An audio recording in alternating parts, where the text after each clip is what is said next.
Hello students, welcome to our official YouTube channel crack Bengal. আমি ওয়াসিম তোমাদের জন্য নিয়ে এসেছি। হ্যাঁ, বুঝতেই পেরে গেছো, স্ক্রিনে তোমরা দেখতে পাচ্ছ আরআরবি গ্রুপ ডি বা লেভেল 1-এর নোটিফিকেশন। তো যেটা পরীক্ষা হবে তোমাদের 2025-এ, তাহলে অফিসিয়াল নোটিফিকেশান আমাদের বেরিয়ে গেল। ঠিক এর এক মাস আগে আমরা একটা শর্ট নোটিশ পেয়েছিলাম, যেখানে আমরা দেখেছিলাম যে কতগুলি পদ আছে, 32,438টি। তো ফুল নোটিশেও সেই একই পদ আছে, 32,438টি। এর মধ্যে নোটিফিকেশানে আমরা ফুল ডিটেলস জানবো, কবে ফর্ম ফিল আপ হবে, কবে শেষ হবে, পেমেন্ট কিভাবে হবে না হবে, সিলেবাস, যোগ্যতা, তারপরে আইটিআই লাগবে না মাধ্যমিক পাস, অলরেডি সবাই জেনে গেছো আগের নোটিশে। এই নোটিশেও তোমরা ভালোভাবে ক্লিয়ার হয়ে যাবে। তো চলো আমরা অফিসিয়াল নোটিশের দিকে এগিয়ে যাই। ফুল ডিটেলস তোমাদেরকে বলে দেবো আজকে, সম্পূর্ণটা তোমাদের ক্লিয়ার হয়ে যাবে। তো চলো, তোমরা স্ক্রিনে দেখতে পাচ্ছ government of India ministry of railway notification একটা ডিটেলস। তো নোটিফিকেশান নাম্বার দেখো, সিইএন নাম্বার 08/2024।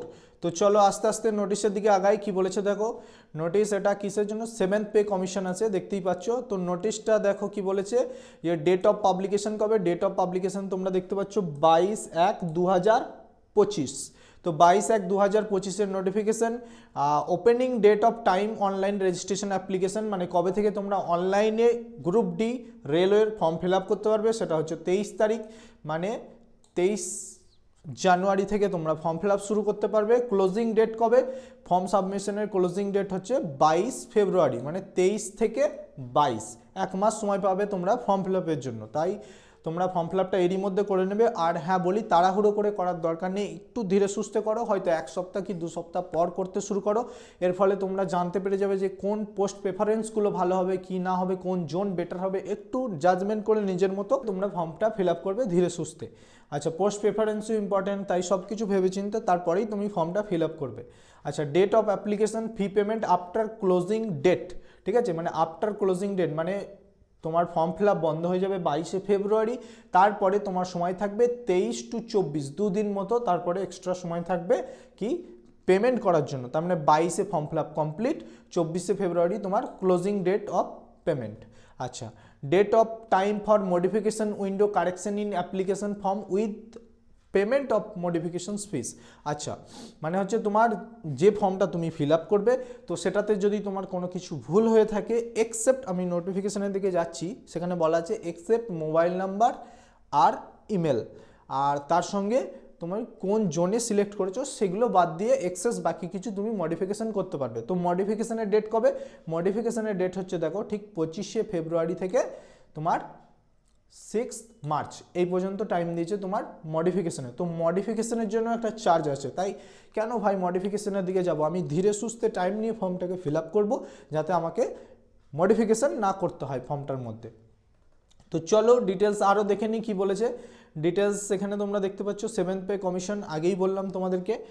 আর এটার মধ্যে তুমি কি দেখতে পাবে, ওকে, এটার মধ্যে তুমি দেখতে পাবে ইনিশিয়াল পে কত, 18,000 ইনিশিয়াল পে, মেডিকেল স্ট্যান্ডার্ডও আছে। ডিটেলস যা আসছি পরে, মেডিকেল স্ট্যান্ডার্ড লেখা আছে সমস্ত কিছু। আর আরেকটা ইম্পর্টেন্ট জিনিস হচ্ছে এজ ক্রাইটেরিয়া। এজ ক্রাইটেরিয়াটা আগে শর্ট নোটিসে ছিল না, ফুল ডিটেলস ভালোভাবে। তো 1/1/2025 অনুযায়ী যাদের বয়স 18 থেকে 36-এর মধ্যে, তারাই এই ফর্মটা ফিল আপ করতে পারবে। তো টোটাল ভ্যাকেন্সি দেখো 32,438, আগে শর্ট নোটিসে যা ছিল সেম আছে। ইন ফিউচার বাড়বে কিনা বলা যাচ্ছে না, তো বাড়লেও হয়তো কিছুটা বাড়তে পারে, দেখা যাক সেটা কি হয়। তো ধরে চলো 32,438টাই পোস্ট আছে, তার মধ্যে তোমার লাগবে একটা পোস্ট, সেই মতো প্রস্তুতি নিজেকে রেডি করো। ভ্যাকেন্সি বাড়বে কি না বাড়বে সেদিকে নজর না দিয়ে তোমরা তোমাদের প্রস্তুতি চালিয়ে যাও। তো চলো এরপরে চলে আসি, 3 বছর রিল্যাক্সেশন দিয়েছে কোভিড-19-এর জন্য, দেখতেই পাচ্ছ, ওই জন্য 18 থেকে 36, না হলে নর্মালি 18 থেকে 33 বছর থাকে। আর বাদ বাকি তোমার এসটি এসসি ওবিসির রিল্যাক্সেশন বয়সে তোমরা পাচ্ছ। আচ্ছা, তারপরে আমি পয়েন্টগুলো নোট করে রেখেছি, দেখো কোনগুলো তোমাদেরকে বলতে হবে, তোমাদের সামনে কোনটা তুলে ধরতে হবে। আচ্ছা দেখো, candidate should ensure that they process fulfill eligibility condition, মানে সমস্ত কিছু এলিজেবল তুমি যদি হও তবেই তুমি ফর্মটা ফিল আপ করো।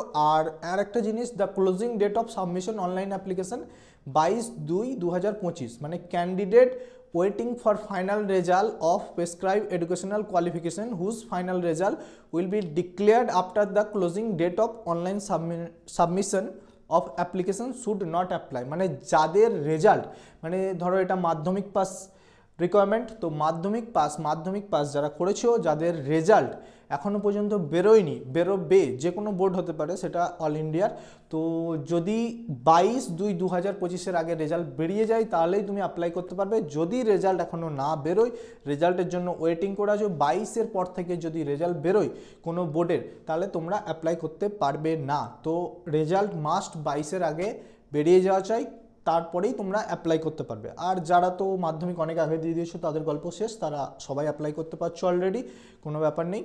চলো তারপরের পয়েন্টে চলে আসি।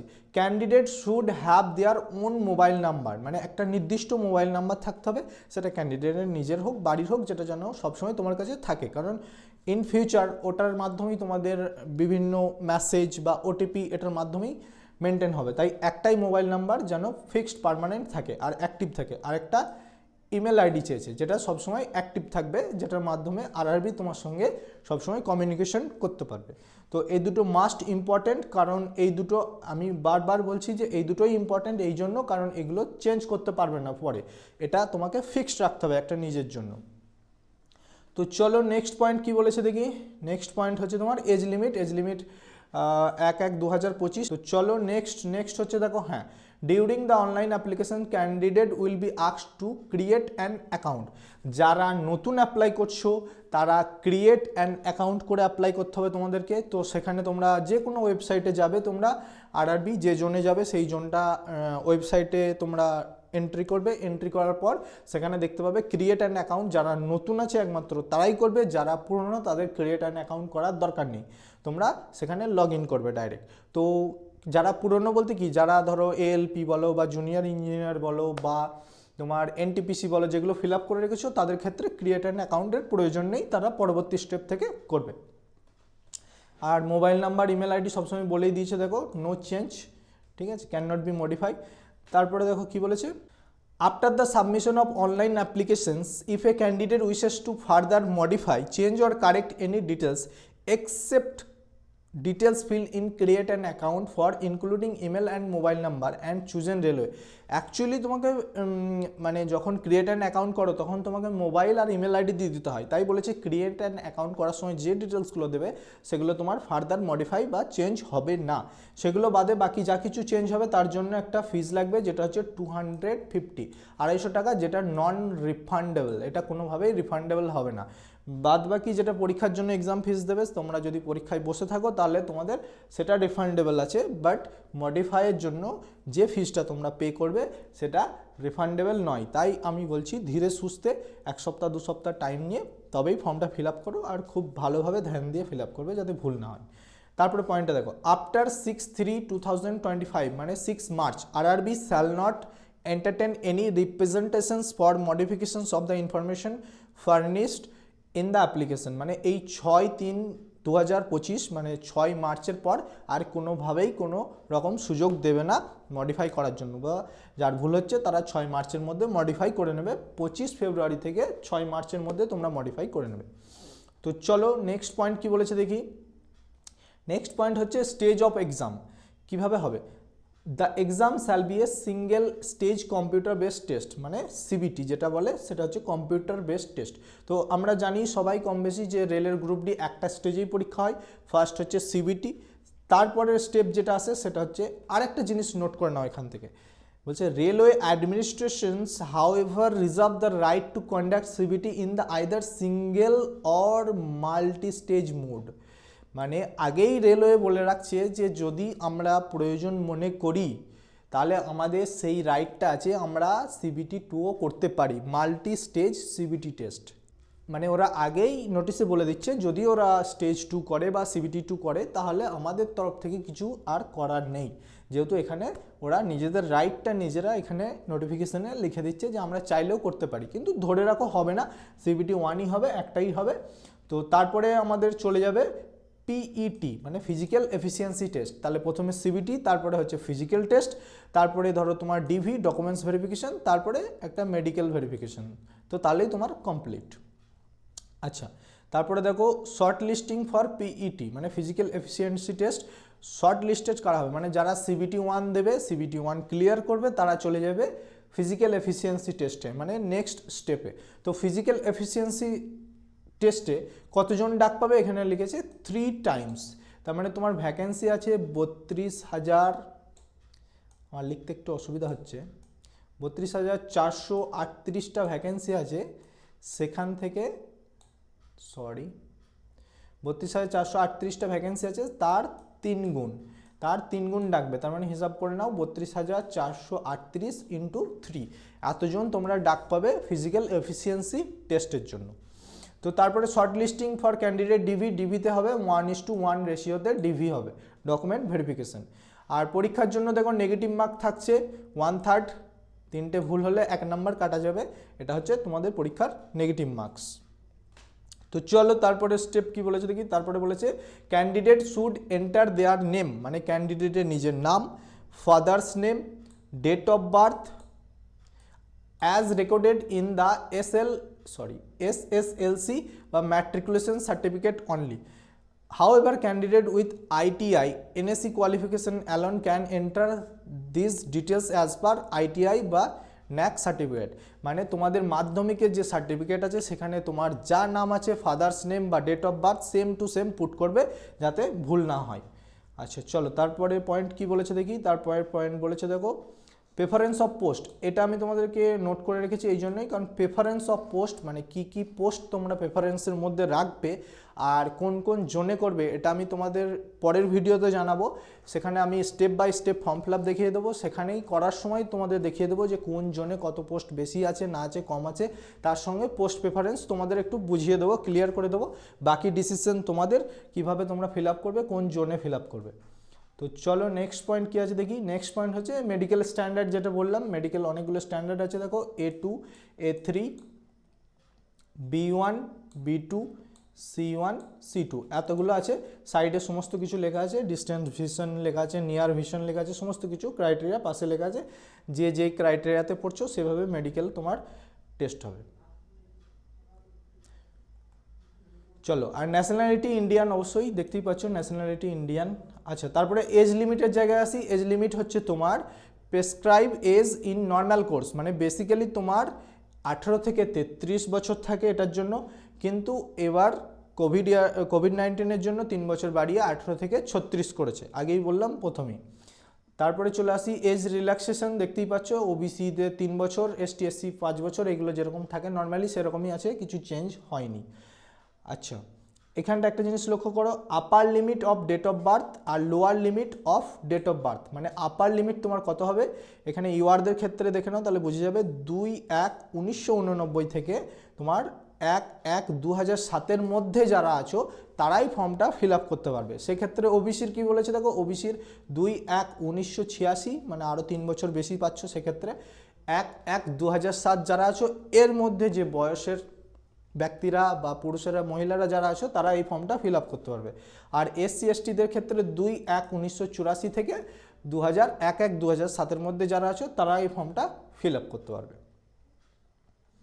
চলো নেক্সট পয়েন্ট কি বলেছে। নেক্সট পয়েন্ট হচ্ছে এডুকেশনাল কোয়ালিফিকেশন, যেটা বললাম educational qualification, candidate must already have the educational বা technical qualification prescribe in the CEN from recognised university or institute, last date of 22 to 2025, মানে 22/2/2025 আগে তোমার ক্লিয়ার হওয়া চাই, মাধ্যমিকের রেজাল্ট হাতে থাকা চাই, তারপরেই তুমি ফর্মটা ফিল আপ করতে পারবে।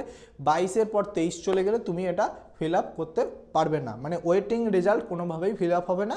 যারা অলরেডি এই ডেটের আগে রেজাল্ট পেয়ে গেছো, পাস করে গেছো, তারাই ফিল আপ করতে পারবে। তো চলো এক্সামিনেশন ফিস দেখে নিই। এক্সামিনেশন ফিস কি বলেছে। এক্সামিনেশন ফিস দেখো, for all candidate except the fees concession category mentioned below at serial number 2, মানে বেসিক্যালি যেটা জেনারেল তাদের ফর্ম ফিল আপের ফিস হচ্ছে 500, আর যারা ফিমেল আছো, ট্রান্সজেন্ডার, এক্স সার্ভিসম্যান, PWBD এদের SC ST মাইনরিটি থেকে বিলং করছো তাদের ফিস হচ্ছে 250, আর বাকি সবার ফিস হচ্ছে 500। এই 500-র মধ্যে আবার 400 শ্যাল বি রিফান্ডেবল। যখন রিফান্ড কখন হবে, যখন তুমি সিবিটিতে বসবে। সিবিটিতে যদি না বসো তোমার এই ফিস রিটার্ন হবে না, সিবিটিতে যদি বসো তাহলে তোমার ফিস 400 রিটার্ন হয়ে যাবে। আর বাকি যে ক্রাইটেরিয়া বললাম, female, ex serviceman, ST SC minority, তারা 250 ফিস দেবে, পুরোটাই তাদের রিফান্ডেবল হয়ে যাবে যদি সে CBT 1 দেয়। তো চলো মোড অফ পেমেন্ট ফিস কি বলেছে, mode of payment fees only অনলাইনেই হবে। Online fee payment only through internet banking, debit card, credit card, UPI এর মাধ্যমেই হবে। Fee can be paid by the candidate through online mode only. শুধুমাত্র online মোডই আছে, কোনো অফলাইন মোড নেই, তাই সবাইকেই অনলাইনে পে করতে হবে। সেটা debit card, credit card, UPI বা ইন্টারনেট ব্যাঙ্কিং থেকে হোক, তোমরা দেখে শুনে পে করবে, কোনো অফলাইন মোড এখানে নেই। তো চলো নেক্সট হচ্ছে রিফান্ড। একটু আগেই যেটা বললাম, যেটা তোমরা রিফান্ড পেয়ে যাবে পরীক্ষায় যদি তোমরা বসো। এমনি নর্মালি জেনারেলরা যারা আছে তারা 400 রিফান্ড পেয়ে যাবে, আর বাকি যে ক্যাটাগরিগুলো আছে যাদের 250 ফিস পে করতে হবে তারা 250ই রিফান্ড পেয়ে যাবে CBT 1 দেওয়ার পর। তো চলো নেক্সট পয়েন্ট কী আছে, নেক্সট পয়েন্ট যেটা তোমাদের জন্য নোট করে রেখেছি, রিকমেন্ড প্রসেস, যেটা একটু আগে বললাম CBT 1 একটাই হবে, আগেই যেটা বলে দিয়েছি CBT 1 একটাই হবে। তো CBT 1 একটা, তারপরে তোমার হবে PET ফিজিক্যাল এফিসিয়েন্সি টেস্ট, তারপরে হবে তোমার ডকুমেন্ট ভেরিফিকেশান, তারপরে হচ্ছে মেডিকেল। আচ্ছা, এটা ডিটেলস দেখে নাও। কম্পিউটার বেস টেস্ট CBT 1-এর কী সিলেবাস আছে না আছে, কত মিনিট টাইম আছে। টাইম আছে 90 মিনিট, মানে 1.5 ঘন্টা টাইম তোমার হাতে। আর প্রত্যেকটা 100 মার্কসের কোয়েশ্চেন, প্রত্যেকটা 1 মার্কস করে আছে। আর এখানে জেনারেল সায়েন্সের সিলেবাস আছে 25 marks, mathematics 25 marks, general intelligence বা রিজনিং 30 মার্কস, জেনারেল অ্যাওয়ারনেস বা কারেন্ট অ্যাফেয়ার্স হচ্ছে 20 মার্কস। তো টোটাল 100 মার্কস। প্রতিটা ক্লাস দেখবে আমাদের করানো হয়ে থাকে। রেলওয়ের ব্যাচ চলছে আমাদের একটা, যেটাতে আমরা NTPC এবং গ্রুপ ডি কভার করছি। সেখানে প্রত্যেকটা স্পেসিফিক সাবজেক্টের স্যার ম্যাম আছে, তারা নির্দিষ্ট ক্লাস করাচ্ছে। তোমাদের এখন ফুললি PYQ চলছে, তোমরা PYQ বুঝে গেলে বুঝতে পারবে যে কোন প্যাটার্নে তোমাদের কোশ্চেন আসবে। তাই আমাদের ক্লাসগুলো অতি গুরুত্বপূর্ণ, তোমরা দেখে নাও ক্লাসটা এবং তোমাদের প্রস্তুতিকে এগিয়ে নিয়ে যাও। তো চলো এখানে সিলেবাসও ডেসক্রাইব করে দিয়েছে। ম্যাথমেটিক্সের কী কী আছে একটু দেখে নাও। ম্যাথমেটিক্সের নাম্বার সিস্টেম, বদমাস, ডেসিমেল, ফ্র্যাকশন দেখতেই পাচ্ছ, ইন্দ্রজিৎ স্যার করাচ্ছে, সেগুলো একটু চেক করে নেবে। জেনারেল ইন্টেলিজেন্স আর রিজনিং দেখবে আমাদের সাজান স্যার করাচ্ছে, খুব সুন্দর। সমস্ত কিছু যা বিগত পরীক্ষা আসছে সেগুলোও ডেসক্রাইব করছে, তার সঙ্গে PYQও ডেসক্রাইব করছে বিভিন্ন পরীক্ষার। সে সিলেবাসটাও এখানে তোমরা দেখতে পাচ্ছ। তারপরে এখানে আছে জেনারেল সায়েন্স। জেনারেল সায়েন্সে দেখতে পাচ্ছ ফিজিক্স, কেমিস্ট্রি, লাইফ সায়েন্স 10 স্ট্যান্ডার্ডের, মানে CBSEর NCERTর বইগুলো খুব একটু ভালো করে ফলো করবে এবং তার সঙ্গে আমাদের ক্লাসগুলোও ফলো করবে, এতে তোমাদের হেল্প হবে। আর তাছাড়াও জেনারেল অ্যাওয়ারনেস এবং কারেন্ট অ্যাফেয়ার্স আমি করিয়ে থাকি, তোমরা দেখতে থাকবে, তাহলে তোমরা বুঝে যাবে ক্লাসগুলো কী লেভেলের ক্লাস চলছে আমাদের। চলো তারপরে চলে আসি PET ফিজিক্যাল এফিসিয়েন্সি টেস্ট। তো এর মধ্যে দেখো মেল ক্যাটাগরি আর ফিমেল ক্যাটাগরির কিছু ডিফারেন্স আছে ফিজিক্যাল এফিসিয়েন্সি টেস্টে। কী বলেছে, মেল ক্যাটাগরির ক্ষেত্রে কী বলেছে, should be able to lift and carry 35 KG weight for a distance 100 metre in 2 minute, মানে 35 কেজি ওজনের একটা তোমাকে বস্তা দিয়ে দেবে। সেই বস্তা তোমাকে 100 মিটার দূরত্ব যেতে হবে 2 মিনিটের মধ্যে। In one chance without putting the weight down, মানে এক চান্সেই যেতে হবে, ওয়েটটাকে নামালে হবে না, নামালেই তুমি ডিসকোয়ালিফাই। মেয়েদের ক্ষেত্রে ঠিক কী আছে, মেয়েদের ক্ষেত্রে আছে তোমার 20 কেজি ওজনের একটা বস্তা, তো সেখানে 100 মিটার ডিস্টেন্সে যেতে হবে আর 2 মিনিটসের মধ্যে যেতে হবে। আচ্ছা, এটাও না নামিয়ে যেতে হবে। আর ছেলেদের ক্ষেত্রে রান যেটা ব্যাপারটা আছে সেটা হচ্ছে 1000 মিটার যেতে হবে 4 মিনিট 15 সেকেন্ডের মধ্যে। মেয়েদের ক্ষেত্রে এই জিনিসটা আছে 1000 মিটারই, টাইমটা হচ্ছে 5 মিনিট 40 সেকেন্ডের মধ্যে যেতে হবে। তো বুঝতে পারলে ফিজিক্যাল এফিসিয়েন্সি টেস্টের মধ্যে কী আছে। তো আশা করছি তোমরা সবাই এটা ক্লিয়ার করতে পারবে। CBT 1-এর দিকে তোমরা নজর দাও, তাহলে CBT 2, মানে CBT 2 না, ফিজিক্যাল এফিসিয়েন্সি টেস্ট এমনি ক্লিয়ার হয়ে যাবে। তো হাউ টু অ্যাপ্লাই নিয়ে আমি বেশি কিছু বলবো না। হাউ টু অ্যাপ্লাইয়ের পুরো ভিডিও একটা ফুল তোমাদের করে দেখাবো, তাতে তোমাদের বুঝতে সুবিধা হবে। যারা আমাদের চ্যানেলকে ভরসা করছো বা আমাকে ভরসা করছো, তাহলে ওয়েট করে যাও, ভিডিওটি আনবো, তারপরেই তোমরা দেখে স্টেপ বাই স্টেপ ফর্মটা ফিল আপ করে নেবে। চলো তারপরে আর বেশি কিছু নেই। তারপরে আছে পোস্ট প্যারামিটার্স, কতগুলো পোস্ট আছে এখানে ডিটেলস দেখিয়ে দিয়েছে তোমাদের। আর এখানে 14টা টোটাল পোস্ট আছে, কি না আছে সমস্ত কিছু ডিপার্টমেন্ট তোমাদেরকে দেখিয়ে দিয়েছে, সাবজেক্ট ডিপার্টমেন্ট সব কিছুই দেখিয়ে দিয়েছে। তারপরে চলে আসছে ধরো ভ্যাকেন্সিস, মুম্বাই কত আছে না আছে, এখানে সব টোটাল তোমরা দেখতে পাবে এই পিডিএফটার মধ্যে। এই পিডিএফটা আমরা আমাদের হোয়াটসঅ্যাপে আপলোড করে দেবো, টেলিগ্রামে আপলোড করে দেবো। যারা জয়েন নেই আমাদের সঙ্গে তারা জয়েন করে যাও আমাদের টেলিগ্রামে বা হোয়াটসঅ্যাপে, আমি নাম্বার প্রোভাইড করে দেবো ডিসক্রিপশনে, তাহলে তোমরা সেখানে বা লিঙ্ক প্রোভাইড করে দেবো, সেখানে তোমরা জয়েন হয়ে যাবে। এই ভ্যাকেন্সির ডিটেলস আর পোস্ট প্রেফারেন্স নিয়ে আমি আগেও বললাম যে আমি কথা বলবো তোমাদের সাথে, কোনো অসুবিধা নেই, সেটা হচ্ছে নেক্সট ভিডিওতে বলবো স্টেপ বাই স্টেপ কীভাবে ফর্ম ফিল আপ করবে। তো চলো, বেরিয়ে গেছে যখন ফর্ম, তাহলে তোমরা মোটামুটি 1 সপ্তাহ 2 সপ্তাহের মধ্যে ধীরে সুস্থে ফর্মটা ফিল আপ করে নাও। আশা করছি তোমার প্রস্তুতি খুব ভালো যাবে আমাদের সাথে। চলো আমাদের সাথে জুড়ে থাকো। Good bye.